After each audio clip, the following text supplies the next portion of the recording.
चोराच्या उलट्या बोंबा, शेकडो बोर्ड अनधिकृत लावले तर आयुक्तांच्या बाहेर बसायचं आणि सांगायचं आमचं काही काम करत नाही। ही कायमची नौटंकी, कायमची स्टंटबाजी।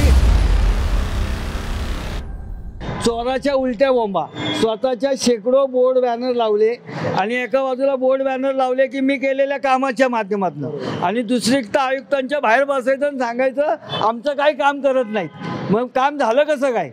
तर हे काम झालं महानगरपालिकेत आम्ही वर्षभर केलेल्या पाठपुराव्याच्या जोरावर आम्ही 2,500 लोकांच्या तक्रारी लिहून त्याचा पाठपुरावा सातत्याने केला।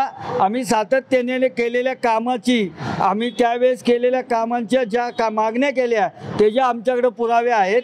आणि यांनी कुठलेही काम न करता स्वतःचे बोर्ड बॅनर लावले, अनधिकृत लावले, आणि आज सुद्धा ते तिथं आहेत। आणि ते सगळे बोर्ड बॅनर हे आचारसंहितेचा भंग होत असताना आपल्याकडनं स्वतः त्याचा भंग होतोय, गुन्हा होतोय, आणि आपण कायम दुसऱ्याला नावं ठेवायची। ही कायमची नौटंकी, कायमची स्टंटबाजी केवळ प्रसिद्धीकरता केली जाते।